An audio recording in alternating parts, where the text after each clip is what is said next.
against Asian applicants.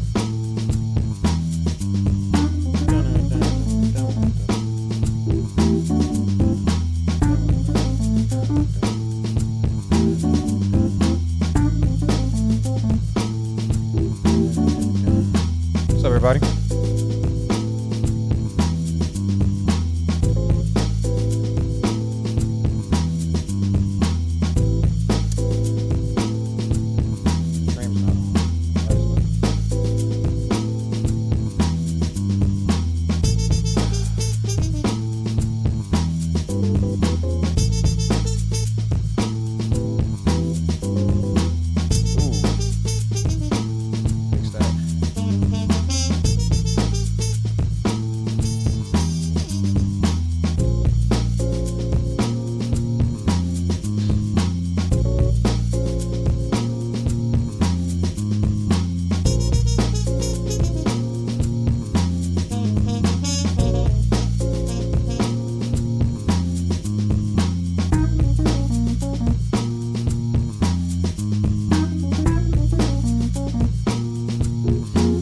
What's up, everybody?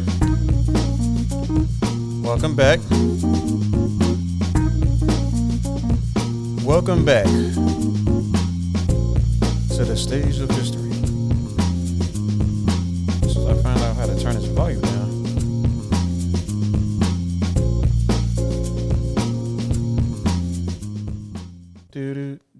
What's up, everybody? Welcome back to the High Thinking live stream channel. I'm your host, Marcus, aka High Thinking, aka HT, and got a pretty decent show for y'all today. We're gonna be taking a look at the John Wang situation.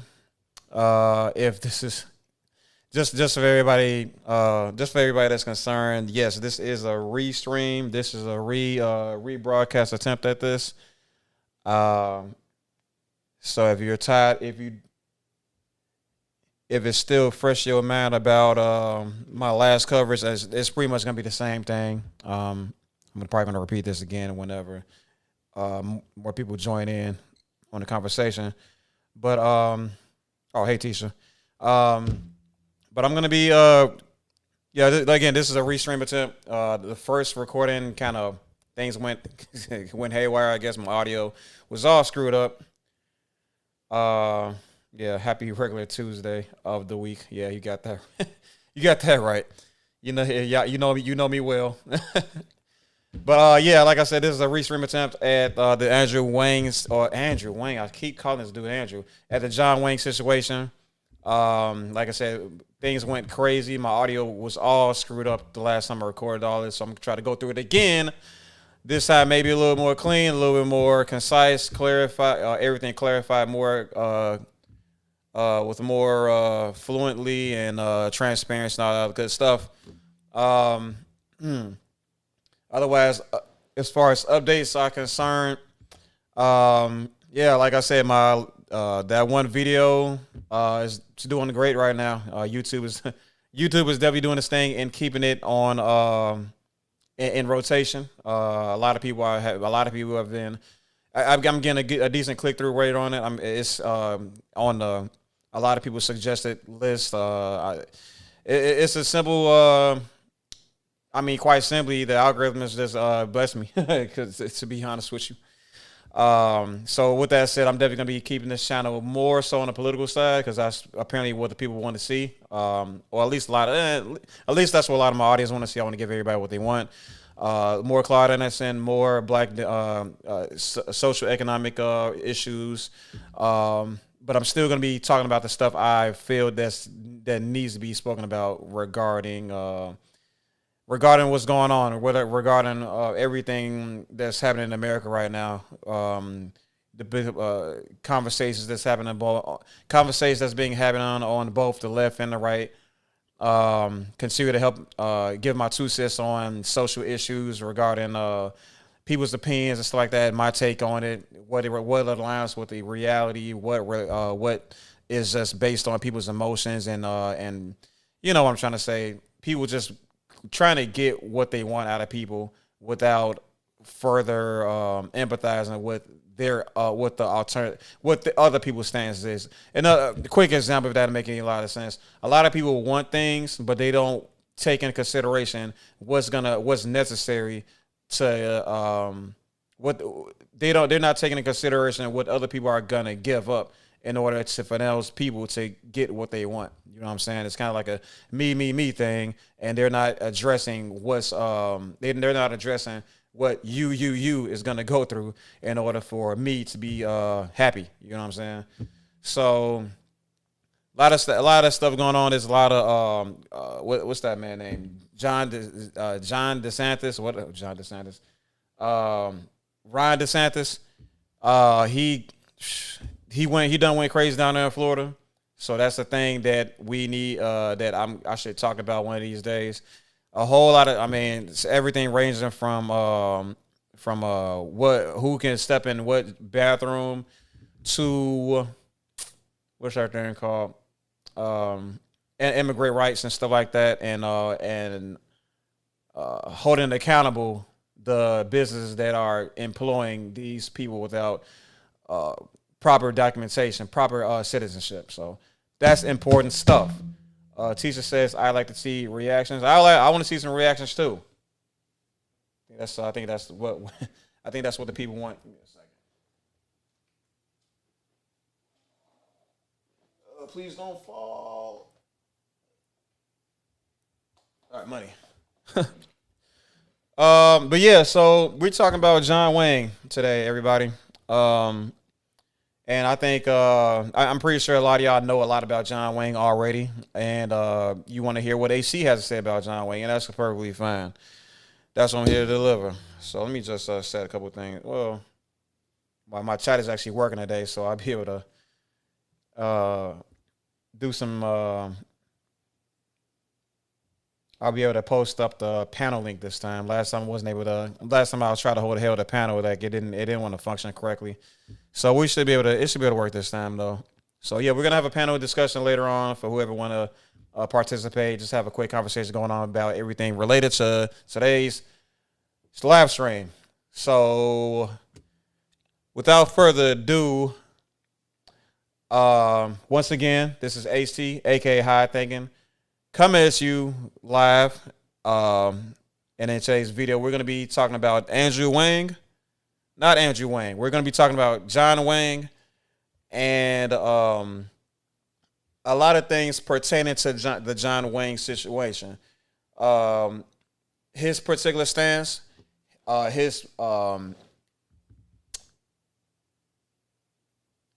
John Wang's stance, John Wang's his coming to this information regarding essentially attacking affirmative action, and which led to Supreme Court ruling into what they eliminating race-based vetting. Excuse me.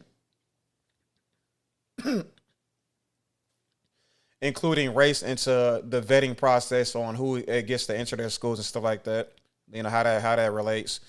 Kind of digging through the pathology on how that actually transpired, and going into some things that that universities look towards as far as who gets accepted into college along with race.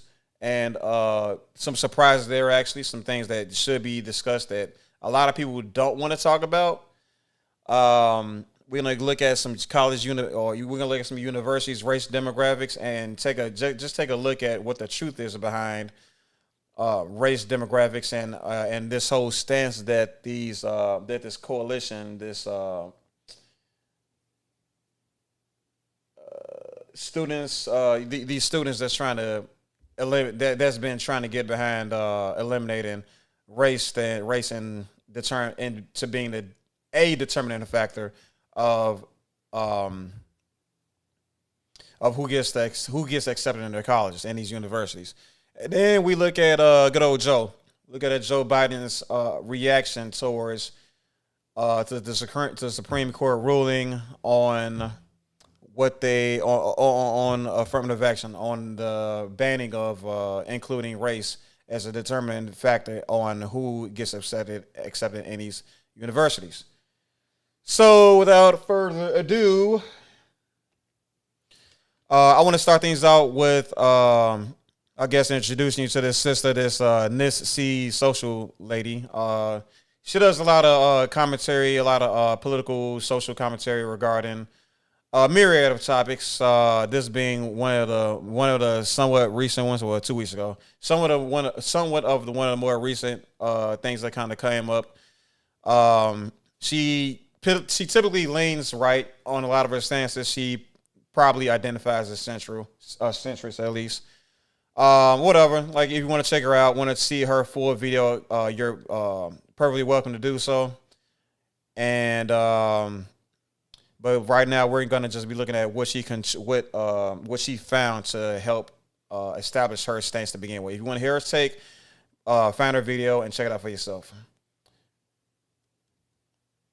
The bias against Asian applicants is real and wrong, says Students for Fair Admissions, which John learned about through a relative. I read up on their cause, and I found that it really resonated with me, so I joined the organization as well. I gave them my test scores and a few other things about me, and then they must have ran the model on that, and then Edward Bloom told me my results, and so they said I had a 20% chance of gaining admission to Harvard as an Asian American, and then a 95% chance as an African American. See what they did there? So real quick, already they're Shalom family. Oh, how you doing, Mr. Derek Johnson? Shalom family. I know you ain't celebrating the 4th, but yeah. But as I was saying, what we was talking about here? Oh, so as I was saying, they already pitting this. I don't know. I forgot the name of this person, but he went to this internet site. He plugged in his little numbers and stuff like that. Right on, brother. He plugged in his numbers and all that stuff, and then somebody let him know, like, hey, you have a 20% chance of getting into school as an Asian American with your test scores, and a 95% chance of getting in as an African American. His quarter lines, and what that's telling me. What that's telling a guy like me is they're already shoehorning this aspect of pitting Asian Americans against African Americans. You know what I'm saying? AKA ADOS, AKA FBA, AKA Hebrews. You feel me? And that's a big problem. I take huge issue with that, because this like African Americans, Hebrews, FBA, our involvement in this doesn't have to be what they're making it out to be. We shouldn't even be in this conversation. And we're gonna get into that a little bit later on. But already, he like I said, he plugged in these numbers, and somebody told him that, yeah, if you was black, you would get into school. So he already has that mentality that these African Americans are a huge part of the problem. When we're going to find out later on is that it's much more to the story. What did I say? Rachel Dolezal. Just talking with my friends and like guidance counselors, they all told me that it's like tougher to get in. Real quick, if y'all are satisfied with the audio, if it's serviceable at the very least, put a 1 in the chat. If there's needs some correction, that. If it needs any correcting, please let me know in the chat room. Appreciate you. And like, especially as an Asian American, I just took it as gospel. That's all. You hear that? He took it as gospel. So like whatever the heck they was talking about, appreciate you, teacher. Whatever the heck they were talking about, this whole notion that oh yeah, you have all these great test scores and you have this immaculate GPA. I believe his GPA was 4.6, and his test score was like somewhere around 15. It's like, I know he was 10 points away from achieving like the maximum amount of points on these standardized tests. Appreciate you, Derek Johnson. And yeah, he had the test scores down. He had the GPA necessary to get in these schools, but again, they went straight to making this a affirmative action issue. You know what I'm saying? And we didn't get more into affirmative action and its necessity a little bit later on. But like I said, he took that information and then called it gospel. You know what I mean? And usually what people mean, I know some people can mean different things depend on how they're raised and how they use the word, whatever. But what gospel usually means is it's information that's never to be disputed. You know what I'm saying? And in my opinion, the only thing that we should be taking as gospel is the word of God, right? Especially depending on whatever you want to follow, what kind of spiritual beliefs you want to follow. You can't, one thing I would definitely say is no matter what your spiritual following is, the word of man should not be taken as gospel, because there's always more to the story. And we're going to get to what I mean by that, right? We're going to be talking about what's additional to this towards this story a little bit later on. Also the conclusion of the highly respected Princeton Review, a company that provides test prep and college admissions advice for high school students. This is from their book, Cracking College Admissions. Many Asian Americans have been extraordinarily successful academically, to the point where some colleges now worry that there are too many Asian Americans on their campuses. See that? Too many Asian Americans. So we're worried about how many Asians is in these colleges, in these universities. So it's already like this type of wording is like to incite a feeling, a fire within these people. So to essentially get angry. You know what I'm saying? And that's why, and it worked, because that's where some of these, that's why this fight against affirmative action, against essentially things that's going to benefit, especially black people, stems from. Because like I said, and I say that because the first thing that dude said was compared his numbers as an Asian American to his possibility or probability as a black American. Being an Asian American can now actually be a distinct disadvantage in the admissions processes at some of the most selective schools in the country. So what's an Asian applicant to do? If you're given an option, don't attach a photograph to your application, and don't answer the optional question about your ethnic background. Do not write your application essay about the importance of your family or the positive/negative aspects of living in two cultures. I have to say that when I found the story, I was actually Yeah, so she's going to give her a little take on that. But yeah, they don't want you to talk about the importance of family. It's kind of, like I said, it's kind of hard to break down exactly what they're trying to say with that. But we already see that they're kind of on the side of like breaking of dismantling this. Excuse me. They're already on the side of dismantling affirmative action and the like. So you kind of need to like understand like the framing or their mission statement, right? And then kind of take their details from there. Their mission statement is essentially, hey, Asian Americans, you're being a target right now. You know what I'm saying? And here's your enemy. This affirmative actions and this whole woke culture thing. This is your enemy. You need to go after that as a unit or as a group. So now let's take a look at this program, this student of fair admissions thing that Andrew Yang has followed. You know what I'm saying? Of course, they have a donation thing down here to kind of help their movement and all that good stuff. So and here we are. This is nothing to do with that Princeton book or whatever. So just to put it out there, but I'd argue to say that a lot of people that are involved in the creating of that book or the backing of that book that he had used that he essentially called this gospel or whatever, it's the same ideology as we see here. It's the same gospel. You feel me? Tisha says it sounds like you shouldn't name your child anything non-English. So I mean,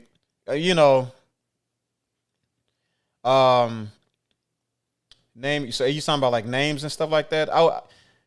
Yeah. I mean, I can say, you can say that because there is like especially like very ethnic. I can't say ethnic. I would say urban names. Very very urban names. Very black sounding names. Like there's obviously there's research backing how much more difficult it is for people with black sounding names to be accepted, or for their resumes to be accepted in job applications in comparison to white sounding names and stuff like that. So that stuff is out there, so I can see where you're coming from when you mention something like that. But yeah, as I was saying, the students of fair admissions, Like I said, their admission statement is like right here in bold. Help us eliminate race and ethnicity from college admissions. You know what I'm saying? So here they say Students for Fair Admissions is a nonprofit membership group of more than 20,000 students, parents, and others who believe that racial classifications and preferences in college admissions are unfair, unnecessary, and unconstitutional. Our mission is to support and participate in the litigation that will restore the original principles of our nation's civil rights movement. A student's race and ethnicity should not be factors that either harm or help that student to gain admission to a competitive university. Sounds good on paper. It sounds great to conservatives. You know what I'm saying? But here's the issue with that. There's details, there's nuances, there's context, there's a lot of information that they are essentially not embracing. They're not putting into consideration upon creating this mission statement. You know what I'm saying? So the whole cause for affirmative action isn't people asking for preferential treatment, or it's not a thing of people asking for preferential baseless preferential treatment. You know what I'm saying? There's some things that's been done to very specific group cultures of people, and then and this affirmative action is here to address those things, and then a lot of people will also get swept along that journey. But we'll get into that a little bit later. So now let's take a look at our friend here, the man of the hour, John Wang. Good afternoon. I'm John Wang, a second-generation Chinese American. First off, I'd like to thank the Students for Fair Admissions for fighting for our rights, and the Asian American. Let me stop this real quick. Maybe it's a little bit. I feel like it's a little bit low. Let me just turn it up some. I think it could just be the video itself though, but we'll see. Good afternoon. I'm John Wang, a second-generation Chinese American. First off, I'd like to thank the Students for Fair Admissions for fighting for our rights, and the Asian American Coalition for Education for giving Asian American Coalition for Education, he said? Giving me a platform to share my experiences. Woo! As an applicant of Harvard University last year, I'd say I was a pretty solid student athlete. I got a 1590 on the SAT, had a 4.65 GPA, was a Florida State. Very commendable, like extremely high numbers. 4.6 GPA. I believe that means that he did.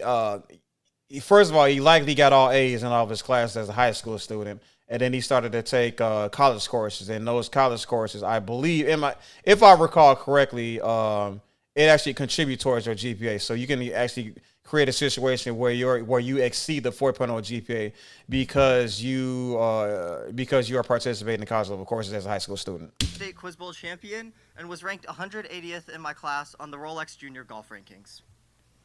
I'm not going to sit here. And he's a pretty decent golfer, which does contribute toward his extracurricular activities, which is something else that colleges or universities look towards as far as finding well-rounded students for their student body. And complain about how I'm a victim, but I just want to point out a few inconsistencies.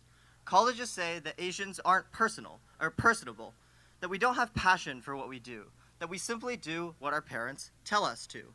But at least from my experience, this is simply not true. I trained very hard, putting my sweat and sometimes tears into the game of golf, because I wanted it.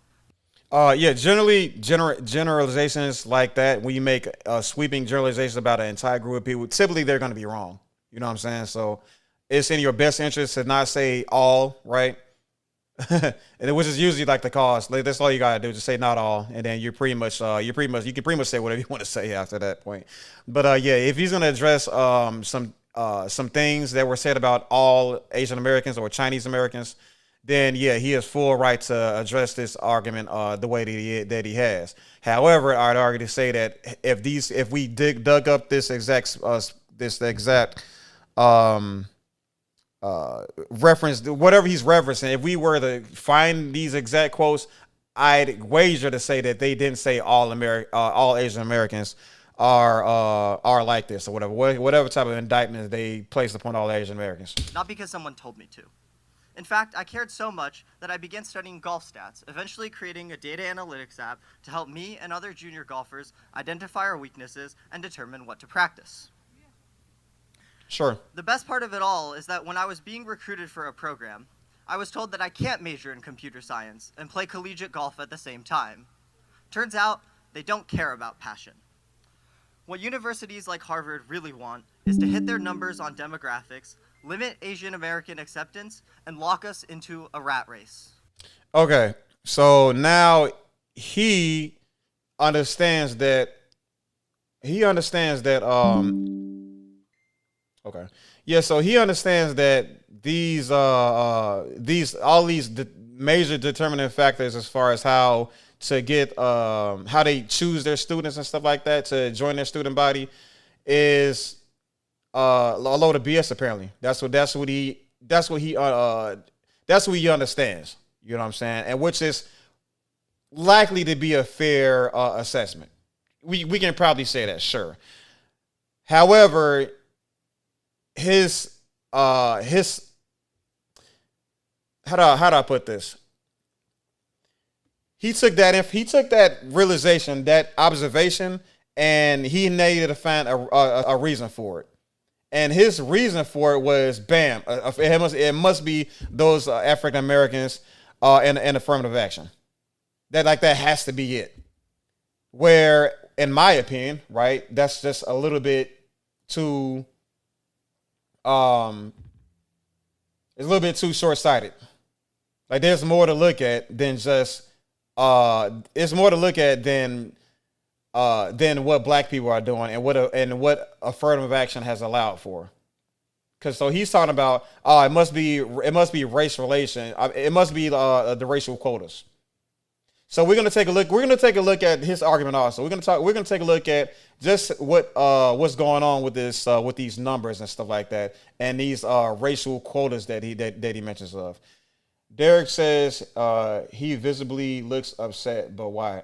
Yeah, he's upset. I can say he looks upset, and I think, and I would imagine why, because he would say that, it's because I can't get in the schools that I want, right? But the conversation he's having is very, it's obvious. It's pretty anti-black. It's anti-black without saying, but without mentioning black folks, in my opinion, at least. But who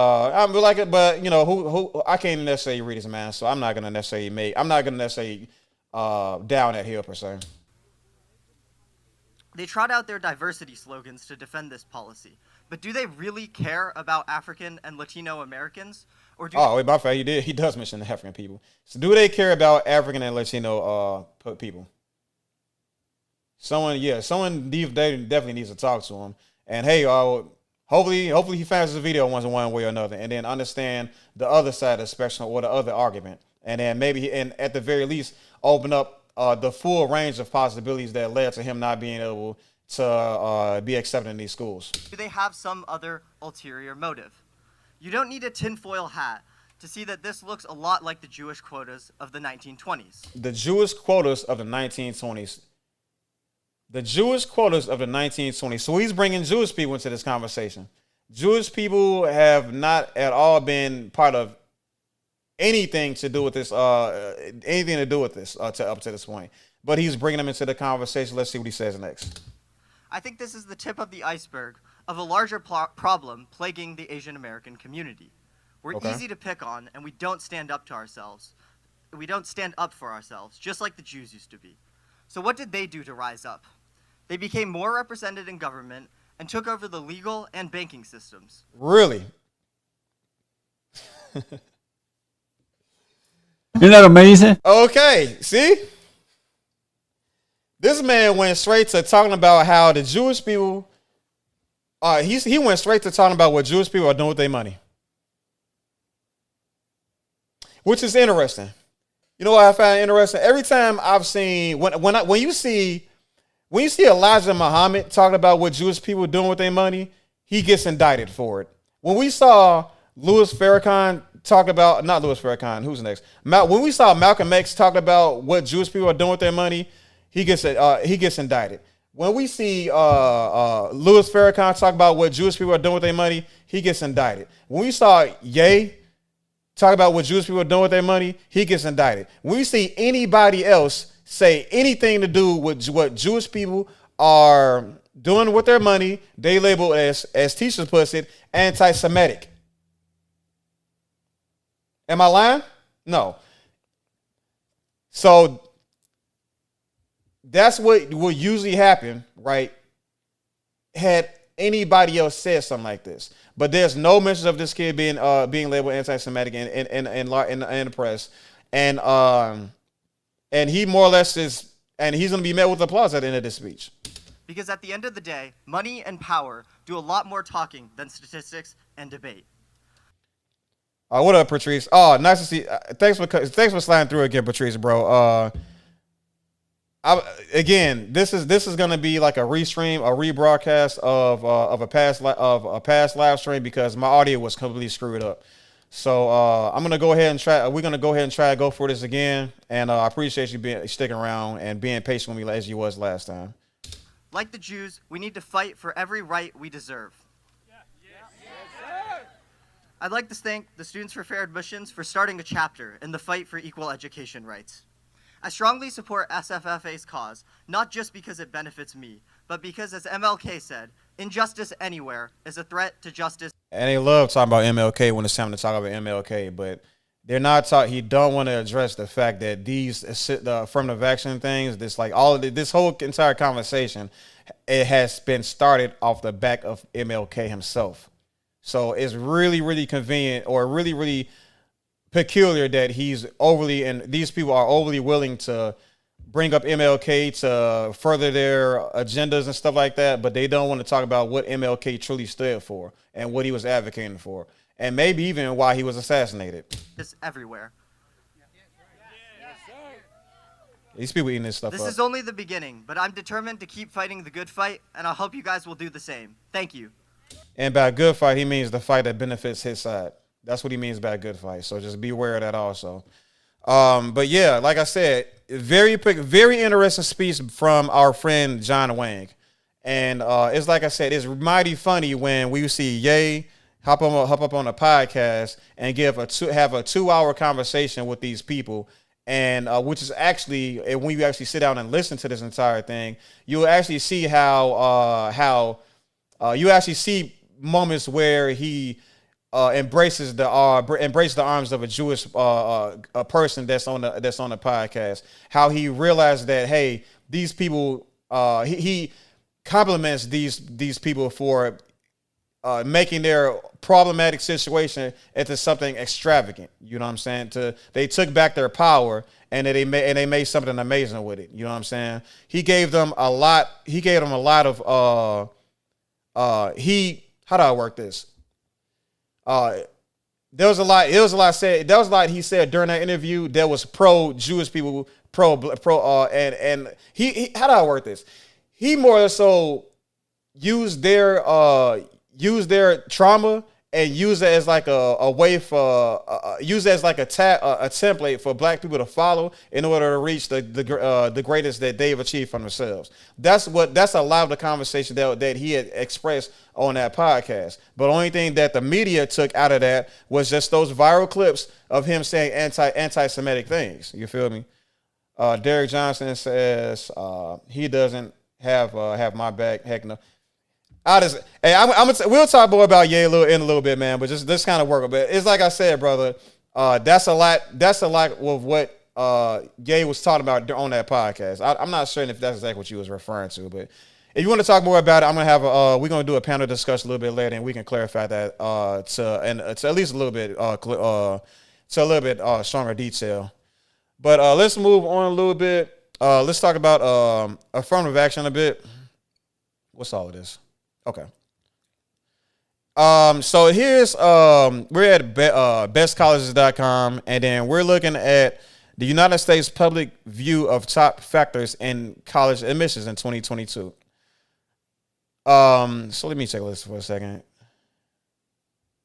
Okay, so these are all opinions, right? These are opinion pieces as far as what people would believe to be what should be like the primary determining factors as far as why colleges should be accepting these accepting students. Um, so where to start? Excuse me.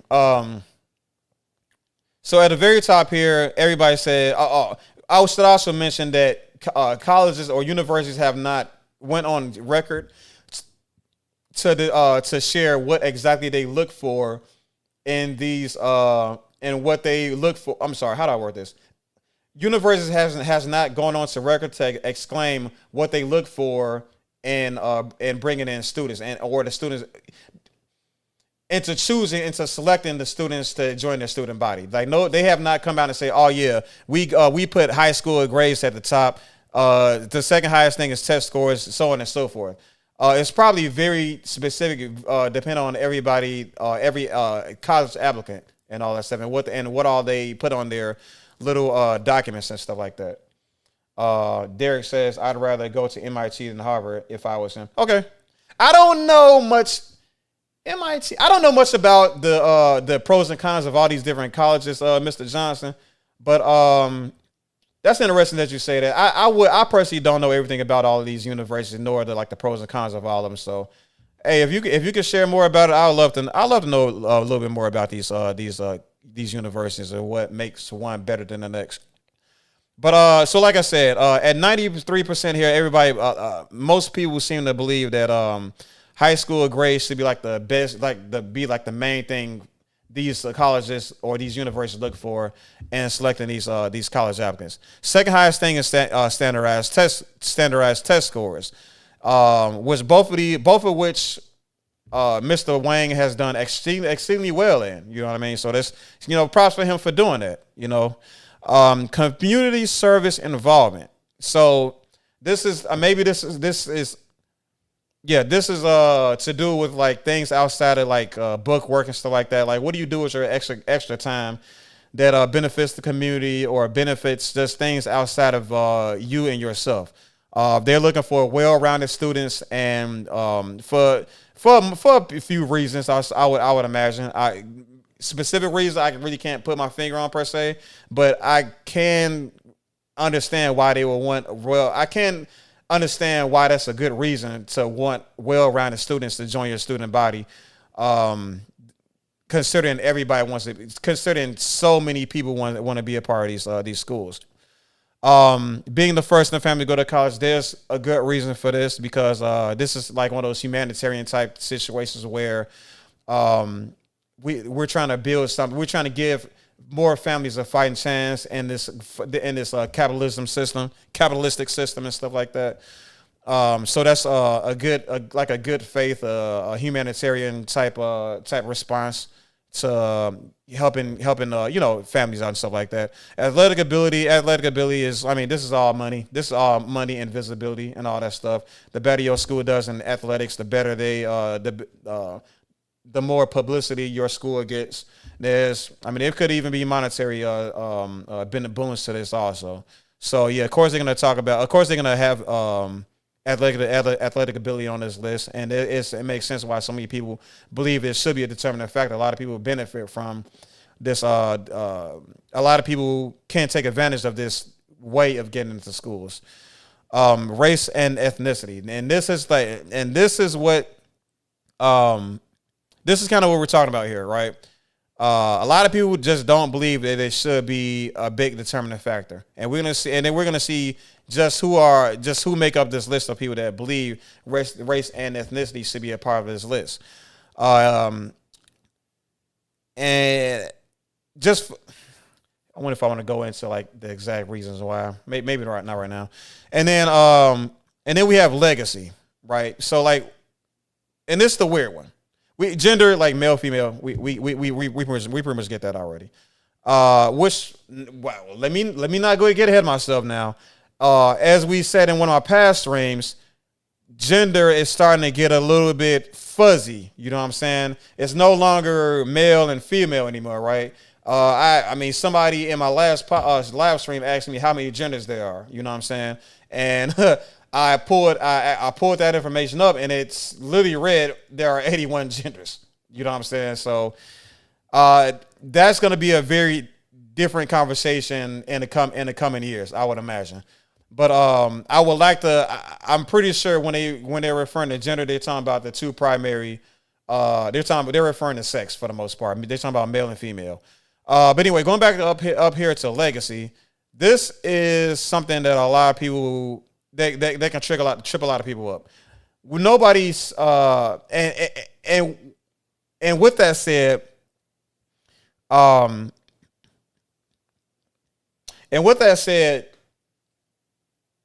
this should be just as talked about as this race and ethnicity thing. At least just as talked about as the race as and ethnicity way of beginning acceptance into these universities. Because this race and ethnicity thing is, again, it's somewhere, it's just like up here with the being first in the family to go to college. It's a humanitarian type thing. It's something to address like a systemical problem that is plaguing poor people. You know what I'm saying? This race and ethnicity thing is like in the same boat. It's like in the same struggle, in the same category as addressing as the issues we see as this one. You know what I'm saying? But legacy is a lot different. It is quite literally the opposite. So let's talk about this for a bit. Let's talk about this for a bit. What exactly is legacy admissions? So legacy admissions and the impact on your college application. This comes from collegetransitions.com. Go ahead and check it out check out the full article. Colleges love to throw around high-minded words like meritocracy, access, and egalitarianism when discussing admissions policies. Yet proclamations of a focus on social justice and opportunity ring a bit hollow when you consider that so-called legacy applications or applicants, those who have familial ties to an institution. All right. Let me see. Where's my mouse at? I keep losing my mouse. I lose my mouse every freaking podcast. Those with familial ties to an institution. Like, oh yeah, my son. Like you have the teacher. The teacher that put in work, that put in time into a school. Oh yeah, and then he knows he has like the connections within the school to make a relatively maybe even underachieving student get dibs, get his place in line into these universities. You know what I'm saying? But we're not talking about those people, right? This is nepotism, right? This is nepotism, and nepotism is usually pretty frowned upon. Last time I checked. But yes, those with familial ties to an institution, right, are still given a sizable edge in the admissions process at the vast majority of the elite United States colleges and universities. Here is a legacy admission stat that may or may not shock you. 36%. Where is my mouse? Goodness gracious. Hold on. I lost it. There it is. I'm going to start doing it. There we go. We're back. 36% of Harvard's class of 36% of Harvard's class of 2022 can claim a relative that previously attended the university. Isn't that amazing? 36% got somebody that lived in the community. Got somebody. Let me read that again. 36% of the students at Harvard University can claim that they have somebody. They have a family member. Hyundai Kona versus Toyota Corolla Cross. Look what Kona has and what Corolla Cross doesn't. How did that happen? That was so weird. All right. Take 3. Yeah. 36% of Harvard's class of 2022 can claim a relative that previously attended the university. Isn't that amazing? That is a very, very staggering number. Hyundai Kona. Why does this keep happening? Look what Kona has. Yeah, I know why that's happening. I think the wrong part. I think somebody snitching on me. But yeah, this nepotism is a real thing. You know what I'm saying? So and then they talked about the class of 25 can claim 16%. But like it's like I said, this is a very sizable advantage or this proves that a sizable amount of the student body has been utilizing a very shady way of getting into these colleges. Very shady in my opinion. But we want to indict black people, right? We want to indict people that have way less opportunities than these people that are extremely well off. You know what I'm saying? That want to use their connections and stuff like that. And yes, very elitist. You know what I'm saying? And this is a very elitist mindset. So taking it back a bit to what John Wang was talking about, he was essentially, like I said, indicting.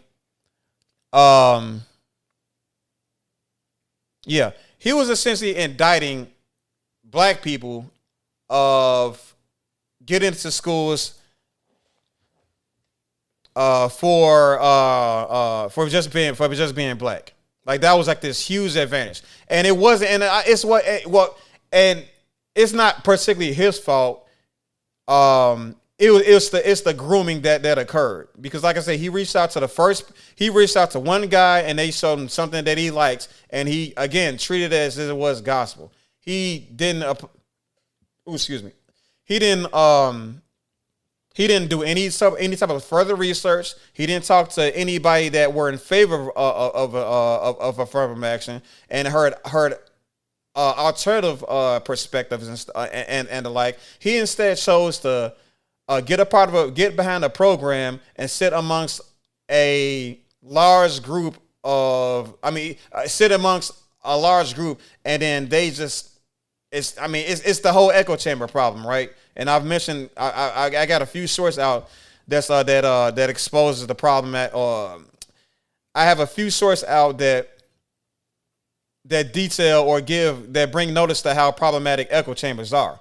Right? If you sit in an echo chamber, you are not exposing yourself to alternative perspectives that can more so round you off as a human being, so that you can look at both sides and draw a conclusion that's truly to the benefits of society and not just yourself. You know what I mean? So like I said, it's not necessarily his fault. It's the people that groomed him. Though it's those people's fault. The person that called him back and said, "Oh yeah, it's a 20% chance you can get in as an Asian American, but it'll be a 95% chance if you are a black person." So again, remember those numbers: 20% chance as an Asian American, 95% chance as an African American. Why did he choose that? Why did he immediately go to African Americans? Very interesting. Very interesting question. I have my theories. You know what I'm saying? I'm gonna express those theories. But let's take a look at these race demographics and just see exactly what the truth is. And here you have it. We're at Harvard University, right? And let me scroll down here. Let me show you these numbers. You see the percentages. Let's look at the numbers directly though. The entire student body, pretty sizable amount. I'm not going to do the math.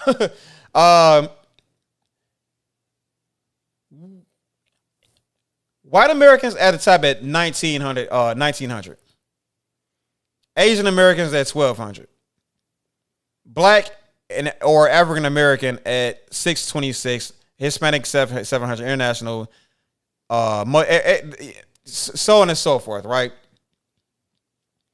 So yes, we can see that Asians make up a large percentage of this student body, and this is what that book detailed. So like the stats don't lie, you know what I'm saying?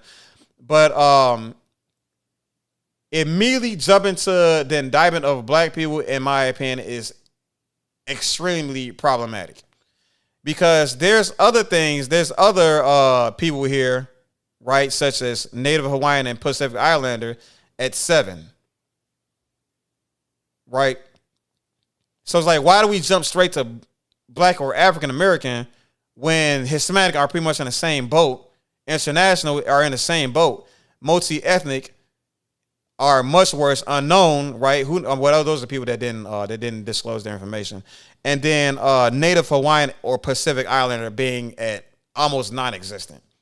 Why didn't he say, oh yeah, if you were Hawaiian, you would be you have a 99% chance of getting in. You know what I'm saying? So that caused the question a lot of what they're trying to propagate here, right? A lot of what they're trying to say.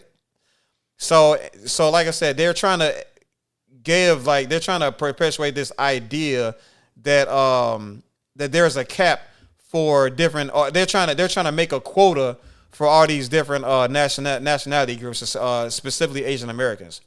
So I would say this quota or whatever is supposed to be, a racial quota for everybody.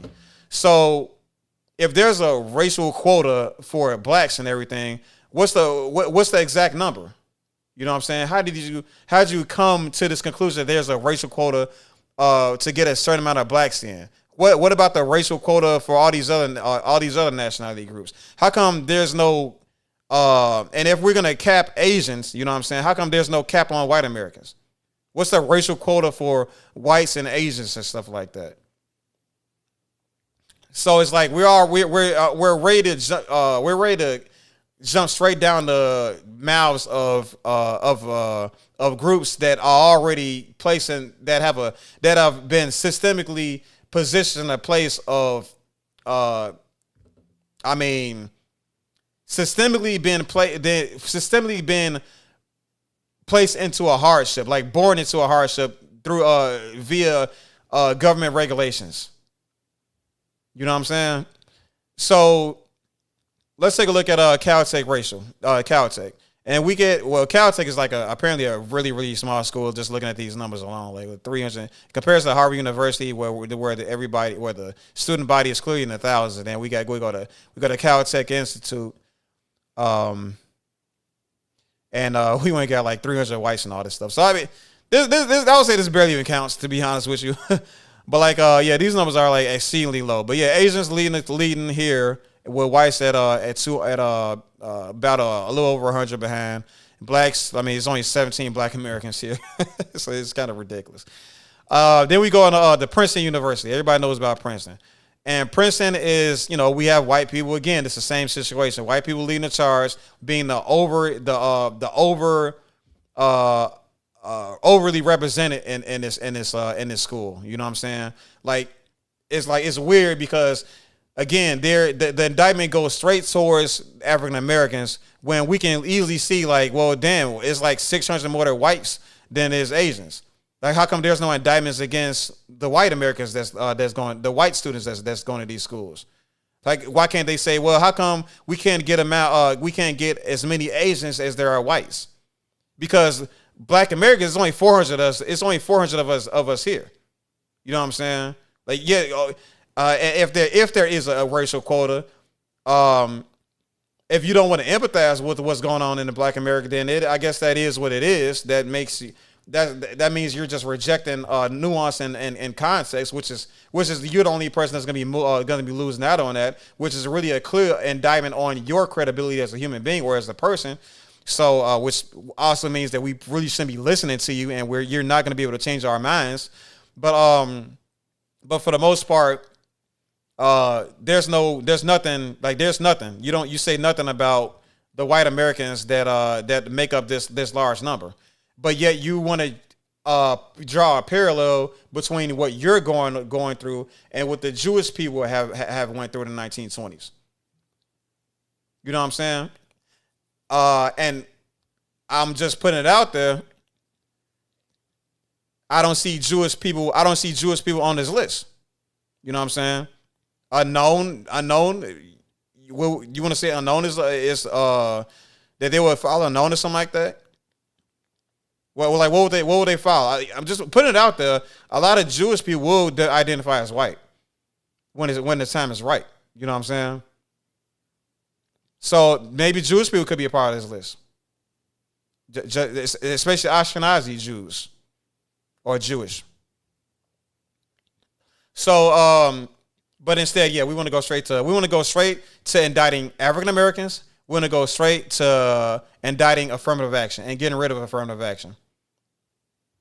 So let's move on to MIT. MIT. This is what Mr. Derek Johnson mentioned.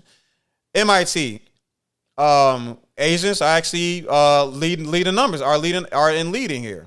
You know what I'm saying? So maybe this type of conversation, maybe what he's saying might have some relevancy in MIT because there's a big population of Asians already there, and maybe they want more white people to fill in those seats. You know what I'm saying? Or maybe as he said, maybe it's all about black people and affirmative action, but black people. I'm just saying, man. Like if he and these other students are part of this coalition of students that's trying to get rid of affirmative action. If they really want to have, if they really want to have an honest discussion about this stuff and find the right solutions, right, to find good faith solutions, then they're gonna have to listen to both sides. They're gonna have to, and if they want to stay with their line of thinking, they're gonna have to start debating. And they're going to have to debate in good faith. So, because anything less is just going to be inconstitutional. It's going to be unfair, and it's going to cause for and it could cause for people to go below the belt. And when I say below the belt, people are going to resort to alternative means or different forms of getting what they want, and a lot of the times in different places is actually violence. So because when you're not heard, right?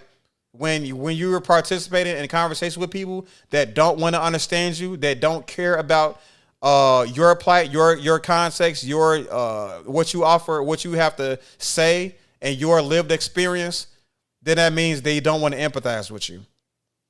And when you have people that don't want to empathize with you, those people are essentially enemies, right? Because they want to oppress you. They don't want to know. They don't care about what you have to say. They don't care about empathy with you. They want to oppress you, right? And then there's people that can empathize with you, but they still not going to change their mind on things because it goes against what they have going on. It goes against their agendas. And that is a lot. And we see a lot of that in politics. Just putting it out there. The Fox and the Wolf, Ballad or the Bullet, Malcolm X. Check it out. So here we have another. Where we at now? We're at Carnegie Mellon. And it's the same situation as MIT. Super abundance of Asian Americans at this school. Maybe this organization of students, what they're saying, or the Princeton book, maybe what they're saying that has something to do, maybe has some relevancy in Carnegie Mellon, how you say this school. Maybe it has some relevancy here that they're trying to limit how many Asians come to these schools, and they're trying to bring up the numbers of Black Americans. But why are we the only ones on this? Why are we the only ones being talked about here when we have Hispanics that's clearly below Asian Americans? We have international that's clearly below Asian Americans. We have all of these groups that can be indicted. You know what I'm saying? But instead, we want to talk about Asians, right? We want to talk about they want to hit the racial quotas of all these other marginalized groups. But it's to the detriment of Asian Americans. You know what I'm saying? But there's no indictment on the whites, and there's no indictment on anybody else that's in between. It's all about these people right here. That's next to.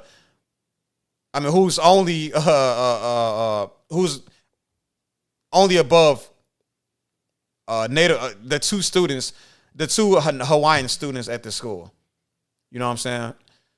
So let's look at what is this? Berkeley University. And it's the same thing. They going crazy. It's a ton of Asian Americans here, and I'm pretty much gonna say the same thing. You know what I'm saying? If there is an agenda to limit Asian Americans attending colleges, these people they may have they may have to make a statement about this. Maybe they have to say something about this, but to go straight to Black and African Americans, that's next to, again, Native Hawaiian and Pacific Islanders, and that's the only people they're have a higher population than. It's really peculiar that they want to focus on keeping us out of the picture altogether. It's like it really comes off as like a very anti FBA, anti Hebrew, anti ADOS agenda. You know what I'm saying? When there's so many other groups that fall far below the populous size number of Asian Americans at these universities. So now we have Joe Biden. Now Joe Biden actually made a speech. Let me just reset this a bit. Clarification. Okay, 225.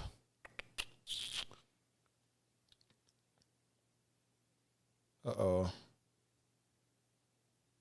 Oh, geez. I cannot hit the 225. Yeah, there we go. Yeah. Brother Johnson says, absolutely, we'll come back to Biden. Oh, yeah, absolutely. Like I said, you can't just sit here and ignore people's pleas and cries and empathy and I'm sorry, pleas and cries of empathy. You know, I'm like, yo, please empathize with me. Understand what I mean. This is where I'm coming from. Stop ignoring me. Why do you turn your back toward me? And then that's when the riots start. Because too long people's voice has been muted.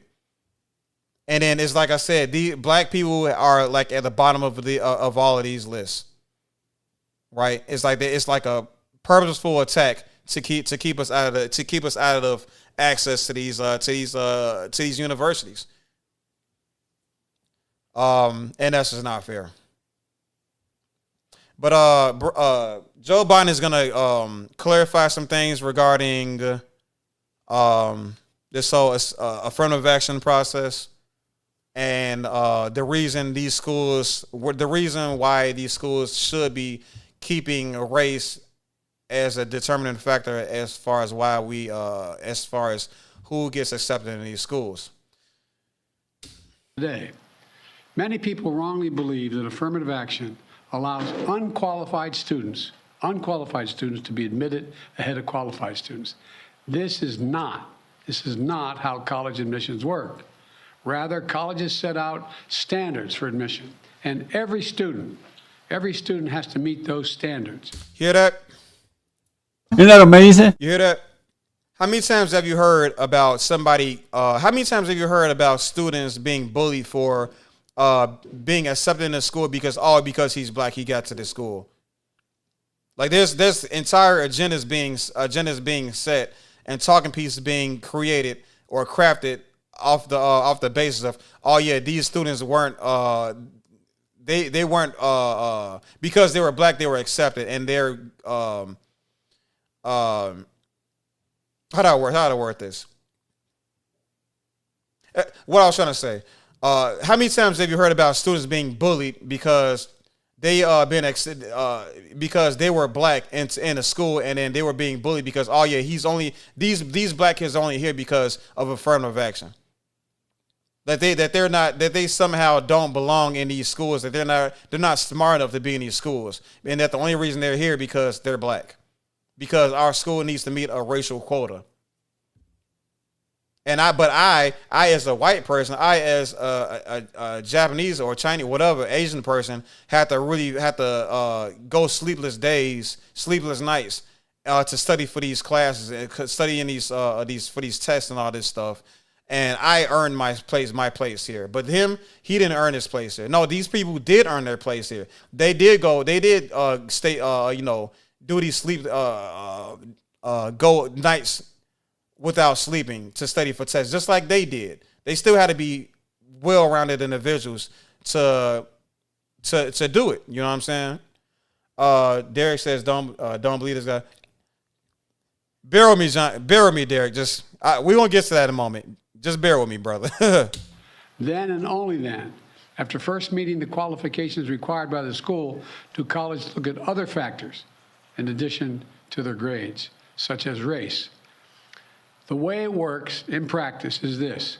Colleges first establish a qualified pool of candidates based on meeting certain grade, test scores, and other criteria. So you hear that? So these people are black, yes. Everybody is whatever background that they are. But in order to be even considered, everybody has to meet these criteria, right? Everybody has to meet these criteria. You can be green, an alien, black as the street. You still have to meet the criteria of these schools. That means your test scores has to be good enough. Your GPA has to be high enough. And you still have to have extracurricular stuff going on as a person. That's what Joe said. Then and only then, it is from this pool of applicants, all of whom have already met the school standards, that the class is chosen after weighing a wide range of factors, among them being race. See? So that's literally duking in the mouths of all of those idiots that said, oh, these black people don't belong in these schools. They only got in because they're black. Now I'm talking about, so let's skip ahead a little bit. 349. Yeah. I've always believed that the promise of America is big enough for everyone to succeed, and that every generation of Americans, we have benefited by opening the doors of opportunity just a little bit wider to include those who've been left behind. I believe our colleges are stronger when they're racially diverse. Our nation is stronger because we are tapping into the full range of talent in this nation. I also believe that while talent, creativity, and hard work are everywhere across this country, not equal opportunity. It is not everywhere across this country. So he's expressing a little bit of empathy for blacks here, and then he's advocating for diversity and stuff like that. We hear a lot of stuff from Democrats in general a lot. We hear this from Joe a lot, or lately at least.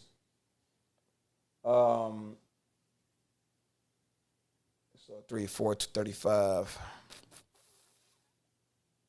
America is an idea unique in the world, an idea of hope and opportunity, of possibilities, of giving everyone a fair shot, of leaving no one behind. We've never fully lived up to it, but we've never walked away from it either. We never lived up to it, but we never walked away from it either. All right, Joe, we hear you, buddy, but we still want to see those actions, baby. We will not walk away from it now. We should never allow the country to walk away from the dream upon which it was founded. That opportunity is for everyone, not just a few. We need a new path forward, a path consistent with a law that protects diversity and expands opportunity. So, we hear a little bit more of his mission statement, you know what I'm saying, of equal opportunity for everybody, diversity and stuff like that. You know, the whole nine, the things we've heard more time and time again from Joe Biden. But 16.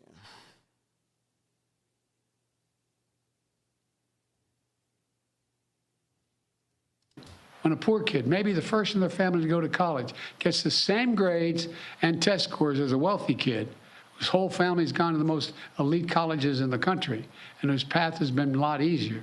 Well, the kid who faced tougher challenges has demonstrated more grit, more determination, and that should be a factor that colleges should take into account in admissions, and many still do. It also means examining where the student grew up and went to high school. It means understanding the particular hardships that each individual student has faced in life, including racial discrimination. that individuals have faced in their own lives. The court.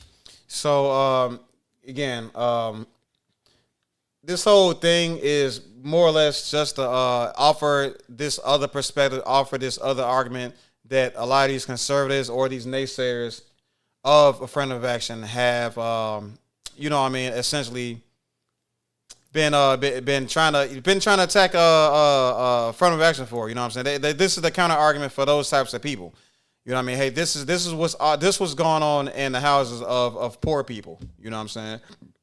Now, why he says poor people and not people that benefit from not affirmative action, but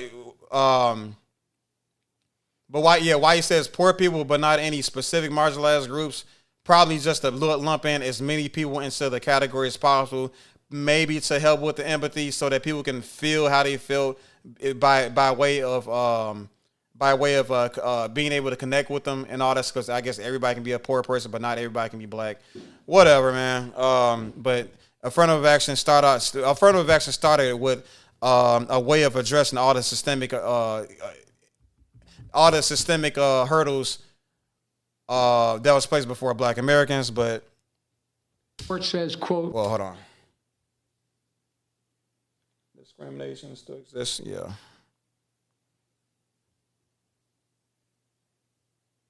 still exists in America. Today's decision in America. Discrimination still exists in America. So you hear him? He said he understands that discrimination still exists in America. So what are you going to do about it, Joe? Today's decision does not change that. It's a simple fact. If a student had to overcome adversity on their path to education, the college should recognize and value that. Our nation's colleges and universities should be engines of expanding opportunity through upward mobility. But today, too often, that's not the case. The statistics, one statistic, students from the top 1% of family incomes in America are 77 times more likely to get into an elite college. See that? 77 times more likely to get into an elite college. But we're worried about the poor blacks, we're worried about people that don't make that type of bread. You know what I'm saying? We're indicting a marginalized group. You know what I'm saying?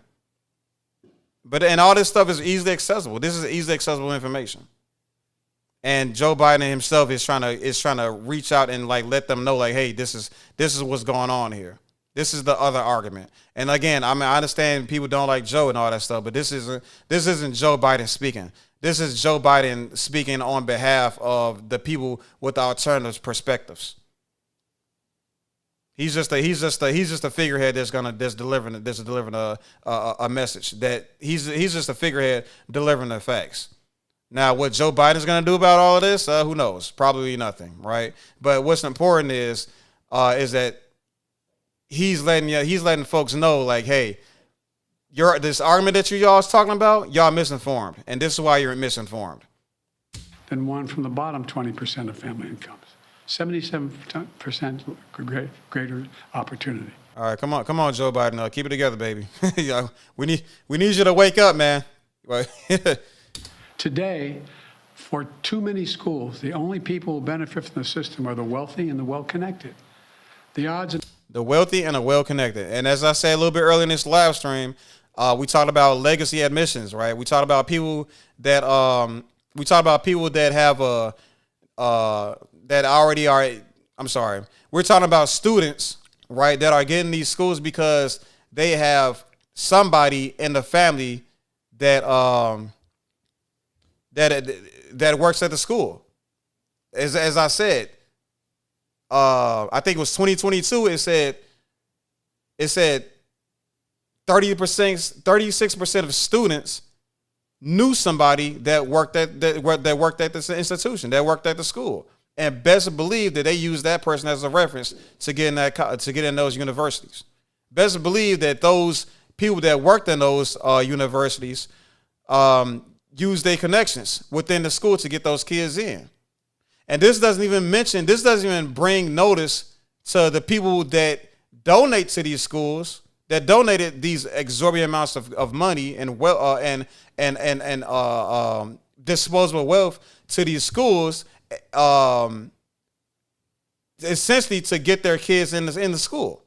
They say, hey, yeah, I got no problem donating 15 grand, 20 grand, 50 grand to your school. But yeah, my son, yeah, he don't really get it. You know what I mean? He doesn't understand why it's important to do good in school and stuff like that. You think you can slide him into your this year's curriculum or this year's student body or whatever? You think you can squeeze them in real quick for me? Here's an extra $20,000 for your trouble. And these schools like, oh, well, thanks for all this money. Hey, Timmy, get in the bus. Like that happens too. But we're worried about these schools that allow like, I don't know, a fraction that has a fraction of the population that Asians and white people have.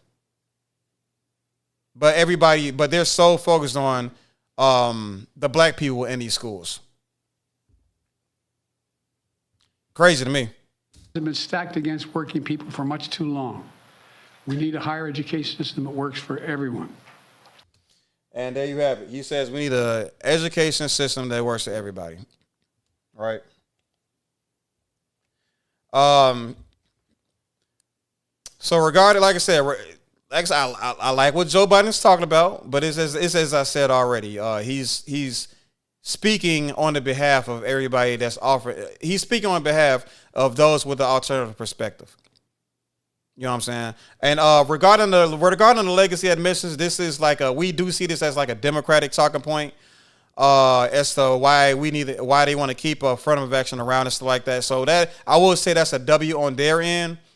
But at the same time, there is some things we need to talk about regarding affirmative action. So there is we see Republicans and conservatives ultimately are against affirmative action. Their reasoning is because it's unfair to the individual. We hear from Ron DeSantis that we need to treat Americans as individuals and not a part of a group. You know what I'm saying? And he believes that to be the fair way of going about lawmaking and dealing with everybody, dealing with Americans in general. Sure, that's what he truly believes. That's what conservatives typically believe. That's why they love this guy already. You know what I'm saying?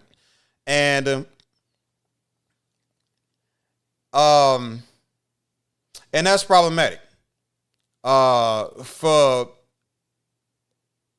a myriad of reasons. If we want to treat people as an individual and not address a lot of the systemic things that were set in place to keep marginalized people below everybody else, below the people that excel at capitalism, then I think you kind of know what I'm trying to say here. It means they want to keep the people on top because these people that have access to their group's resources, right, as in their families and their families' networking and connections and all that stuff, like those things affect every individual different. A poor person doesn't have the same connections as a wealthy person, obviously. So for him to, for these conservatives to assume that the best way of going about creating laws and stuff like that is by treating everybody as an individual, it's just it just doesn't. There's no rational, logical backing behind that, and it's actually gonna it's gonna make way for a lot of problems for marginalized communities, right? So then when these communities come up and say, hey, this is going to affect my neighborhood in the wrong way, he's going to say, well, you know, you as an individual should have made better decisions. Like, but a lot of things that kind of happened that we had no power of, especially with us being just this little one itty bitty monicum of this itty bitty person in this amongst billions of or amongst millions and millions of United States population. So then there's the Democrats, right? The Democrats or the the quote unquote progressives way of looking at this is, oh, we need affirmative action because it's going to help everybody. This is a system, as Joe Biden said. This is a system that can benefit everybody, and that everybody has access to, and that we could that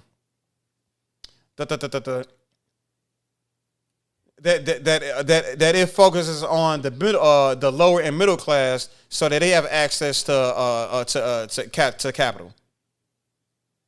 So you know what I'm saying. So they have an equal opportunity in this capitalistic game. And I know there's some people. I mean, so then I'm not really gonna go into like what's a lot of other groups would kind of say. There's like socialist groups, and then like Marxist types groups, and a lot of anti-capitalist groups that will try to say, oh yeah, we got to get rid of capitalism altogether. Good luck with that, buddy. We'll talk about socialism and these other types of groups later on and stuff like that, but I'm not going to get into it right now. But yeah, they have their own takes also, and those takes are baseless and ultimately not going to work in its own ways. So here's my thing. This is what I'm going to say about it. The elimination of affirmative action can actually be a bit of, it can be, how am I going to put this? Because this is going to be tough. This is a bit of a hot take. It can be a good thing. And to understand why it's a good thing, we have to understand some things about what affirmative action was supposed to address in its inception.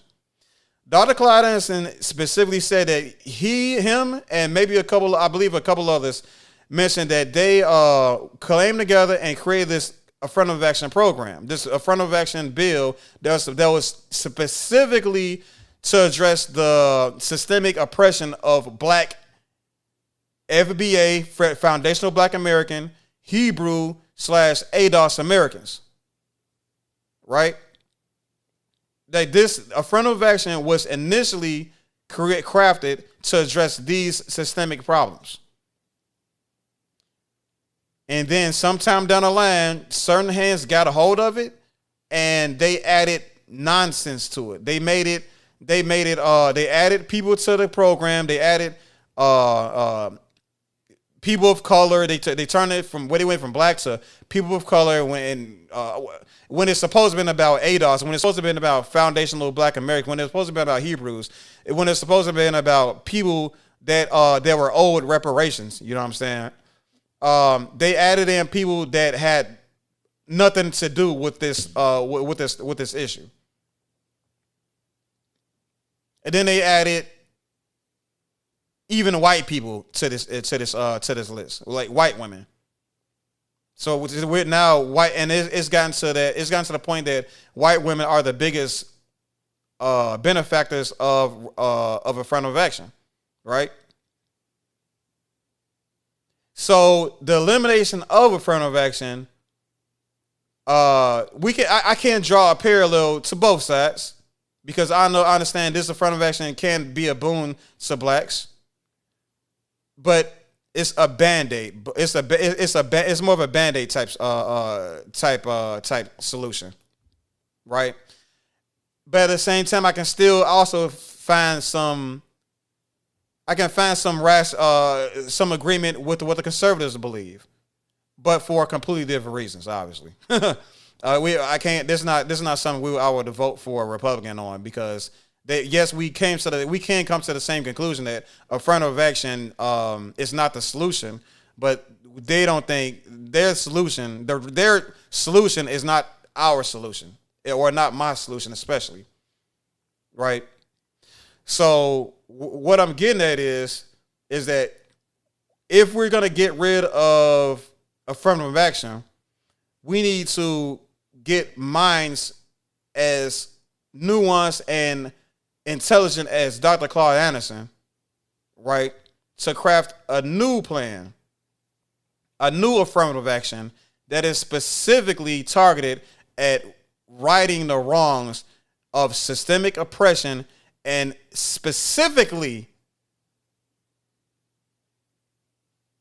Black Americans, ADOS, Hebrews, foundational Black Americans.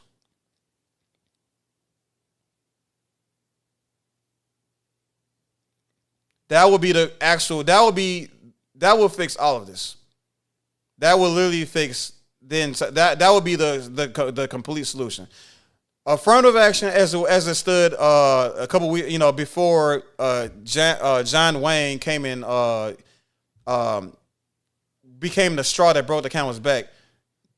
That version of the affirmative action was again a Band-Aid. That was a Band-Aid. That was a Band-Aid covering a gunshot wound. The gunshot came by way of our oppressors' hands. The gun itself was the government. The bullet was the laws and systemic oppression specifically targeted at the people it was aimed towards, that it aimed at. The people hit by this bullet was FBA, ADOS, or Hebrews. Those were the people hit by that bullet. Dr. Clyde Anderson proposed the way of extracting the bullet, performing necessary surgery, and covering the wound with the proper bandages so that it heals healthily to the point where it's almost as though we never got shot. It's almost so that we can live in a way and practice group economics in a way that as if we never got shot to begin with. Dr. Clyde Anderson proposed a surgery. What our oppressors gave us was a Band-Aid. Isn't that amazing? And that Band-Aid is not good enough. Anyway, so that's been my take regarding the Andrew Wang situation and all of this stuff surrounding his campaign against affirmative action, all that stuff. So I'm gonna open up the panel to whoever wants to stop by and talk some shit. And we, just kind of have like a brief conversation and stuff like that. If I can get this stuff to work this time. So let me see if I can get this going. Where's my mouse at? I always lose my mouse. There it is.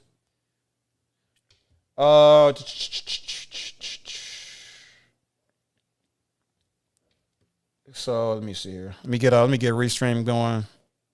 Not Restream. Stream, whatever that thing is called. StreamYard.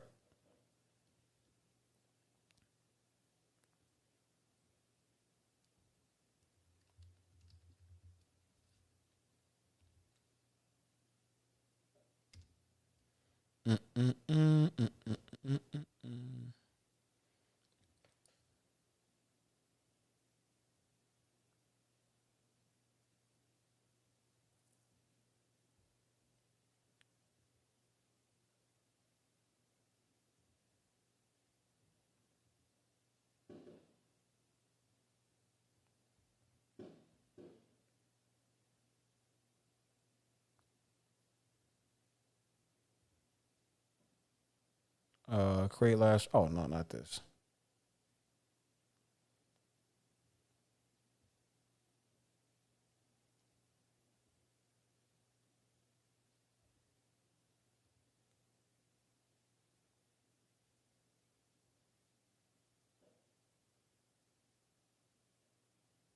I don't think I'm gonna get this. I'm not gonna be able to get this one going. Create your first live stream. Let me just go and do this.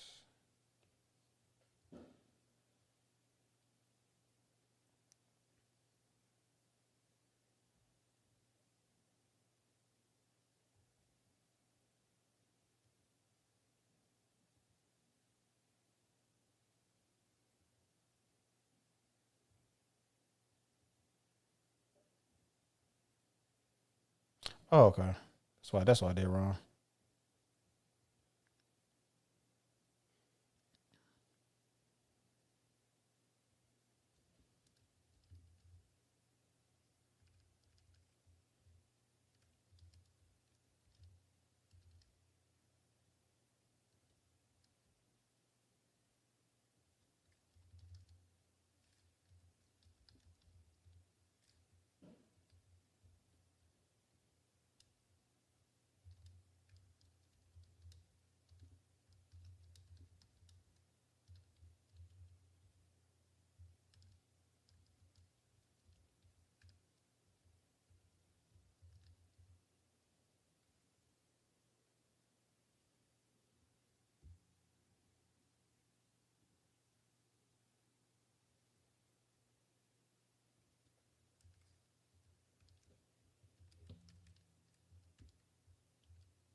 How do I do this? Damn it.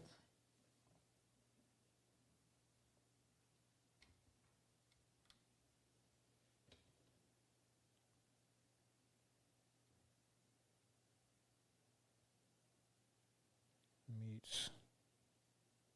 Here we go. There we go. We got it. All right, all right. Thanks for. I'm glad y'all patient with me. Audio.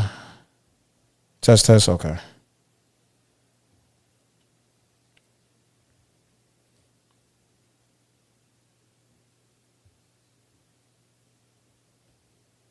Okay.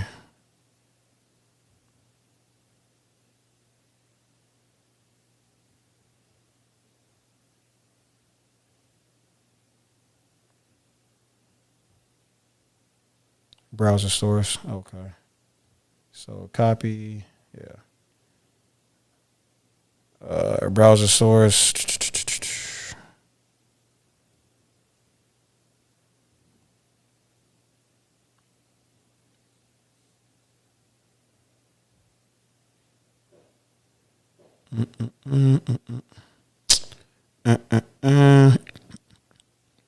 Y'all should be looking at a new screen now. Browser source.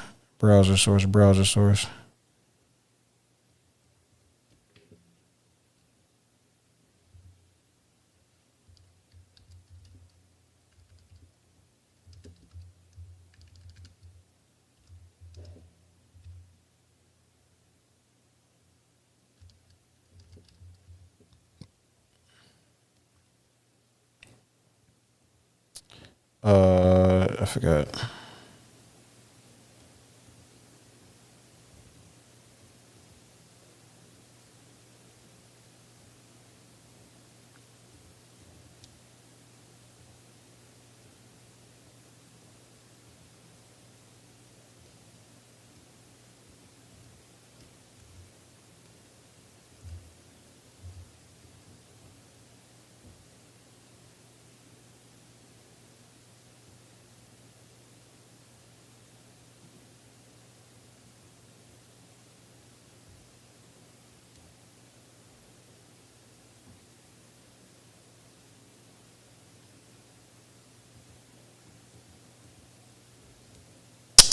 Shit.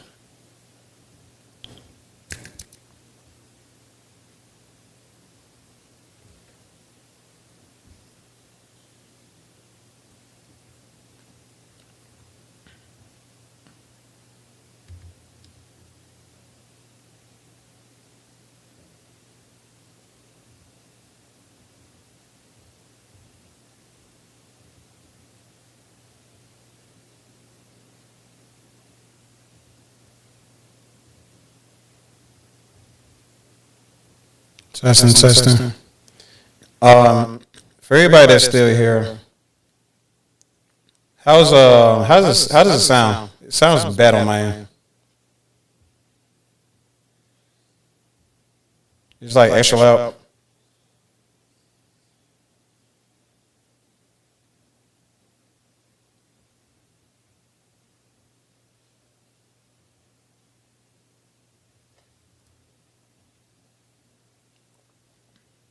I haven't had a chance to mess around with the sound settings with this much. Let me see.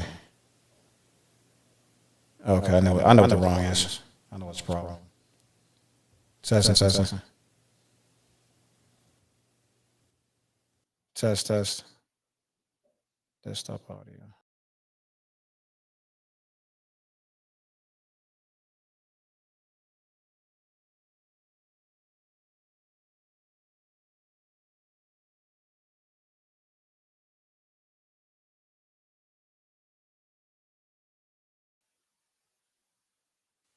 Test.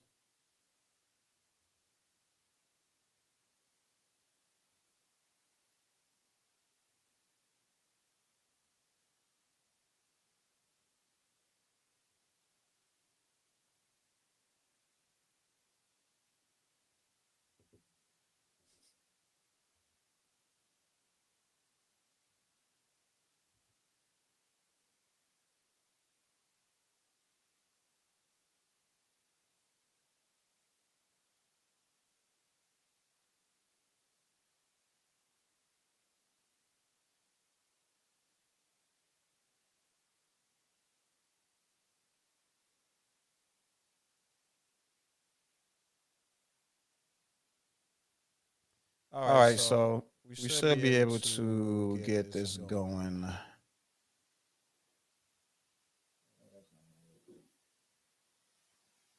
I'm in there like I don't know why I'm hearing reverb on my end. All right, so I'm gonna put the link in the description or in the chat, and then y'all should be able to join if y'all want to talk. But it's not gonna be too long though. Kind of got a lot of work to do.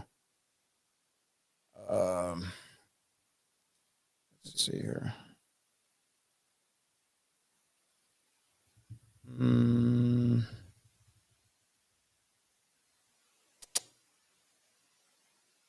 right here. This source code.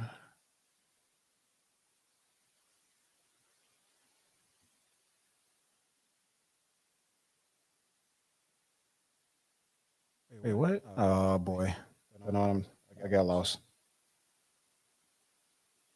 That's working.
I'd love to know why my video isn't moving.